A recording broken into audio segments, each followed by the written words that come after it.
మౌనం రాజకీయాల్లో ఇదో డిఫరెంట్ సబ్జెక్ట్. మౌనం అర్ధాంగీకారం అన్న సామెత ఉంది. మాట వెండైతే మౌనం బంగారం అన్న సామెత కూడా ఉంది. ఇప్పుడు మౌనంపై ఇన్ని సామెతలు ఎందుకంటే ఏపీ రాజకీయాల్లో బీజేపీ సైలెన్స్ కొత్త చర్చకు దారి తీస్తోంది. ఓవైపు చంద్రబాబు, పవన్, ఇంకోవైపు జగన్ అందరినీ వెయిటింగ్ లిస్ట్ లో ఉంచిన కమలం హైకమాండ్ ఢిల్లీ నుంచి గేమ్ నడిపిస్తోంది. మరి కమలదళం మౌనం వెనుక వ్యూహమేంటో ఇప్పుడు డీకోడ్ చేద్దాం.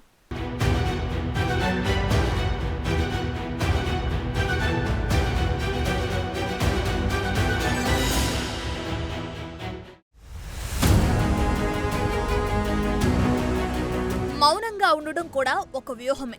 అవును, ఇదే స్ట్రాటజీని ఇప్పుడు కమలదళం ఫాలో అవుతుంది. ముఖ్యంగా ఏపీ రాజకీయాలకు సంబంధించి తమ పాత్ర ఏంటో ఇప్పుడే బయటపెట్టలేకపోతుంది. తీగ తెగేదాకా లాగే పరిస్థితి కనిపిస్తుంది. దీంతో ఏపీలోని వైసీపీ, టీడీపీ, జనసేన ఎటూ తేల్చుకోలేకపోతున్నాయి. ఆంధ్రాలో కమలం పార్టీ వీక్ గానే ఉన్నా కేంద్రంలో బలమైన పొజిషన్లో ఉండటం, వరుసగా 2 సార్లు అధికారంలో ఉండటం కీలకంగా మారింది.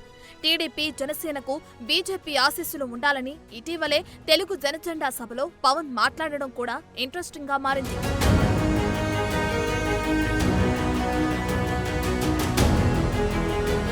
ఆంధ్రప్రదేశ్ విషయంలో బీజేపీ హైకమాండ్ ఎలా ముందుకు వెళ్లబోతుంది అన్నది ఇప్పటికిప్పుడు అంతా సైలెన్స్. గతేడాది ఏపీలో మహాజన్ సంపర్క్ అభియాన్ పేరుతో కమలం పార్టీ భారీ బహిరంగ సభను నిర్వహించింది. ఈ సభల్లో జగన్ సర్కార్ టార్గెట్ గా అమిత్ షా, జేపీ నడ్డా విమర్శలు చేసి వెళ్లారు. ఆ తర్వాత ఇటువైపు వచ్చిన వారే లేరు. పైగా బీజేపీ విమర్శలను జగన్ కూడా అంతే లైట్ గా తీసుకున్నారు. సింగిల్ వర్డ్ రియాక్షన్ కూడా ఇవ్వలేదు. ఇక్కడ వైసీపీ అధినేత కూడా మౌన వ్యూహాన్నే అమలుపరిచారు.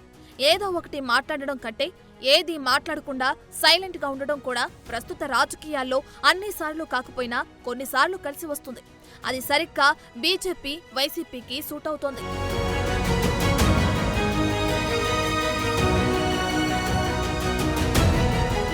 ఏపీలో బీజేపీ పూర్తి బలహీనంగా ఉంది.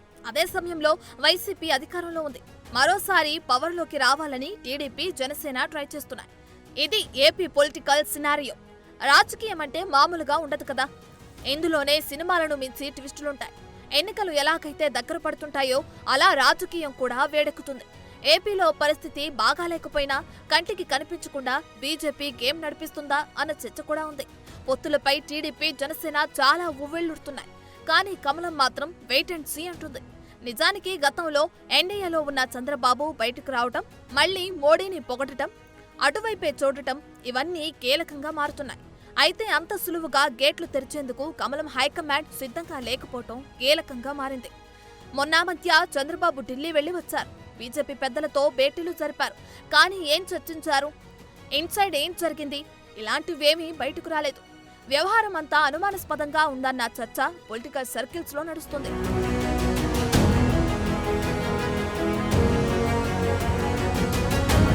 నిజానికి ఏపీ సీఎం జగన్ కూడా ఢిల్లీ బీజేపీ పెద్దలతో సఖ్యతతోనే ఉంటున్నారు.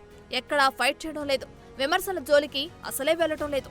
ఎందుకంటే కాంగ్రెస్ అంటే మొదటి నుంచి తీవ్ర వ్యతిరేకతతో ఉన్న జగన్ కు కేంద్రంలో ఒక్క బీజేపీనే ప్రస్తుతానికి ఆప్షన్ గా కనిపిస్తోంది. రేపొద్దున చాలా పథకాలకు కేంద్ర సహకారమే చాలా కీలకం అనుకుంటున్నారు. సో అటు జగన్ దగ్గరగా జరుగుతుండడం, ఇటు టీడీపీ, జనసేన కూడా ఫ్రెండ్షిప్ సిగ్నల్స్ పంపుతుండడం ఇంట్రెస్టింగ్ గా మారింది. అదే సమయంలో బీజేపీకి ఇప్పటికిప్పుడు వచ్చిన తొందర కూడా ఏమీ కనిపించడం లేదు. సో పొత్తుల విషయంలో అయినా, పార్టీలతో సఖ్యత విషయమైనా కమలం హైకమాండ్ కు స్పీడ్ లేదు. కేవలం వారి ఫోకస్ సీట్లు ఎక్కువగా వచ్చే ఉత్తరాది రాష్ట్రాలపైనే ఉంది. సౌత్ లో తెలంగాణ, కర్ణాటక తప్ప మిగతా చోట్ల బీజేపీకి పెద్దగా ఆశలు లేవు. దీంతో దూకుడుగా వెళ్లటం కంటే స్లోడౌన్ అవడమే బెటర్ అనుకుంటున్నట్లు చర్చలు జరుగుతున్నాయి.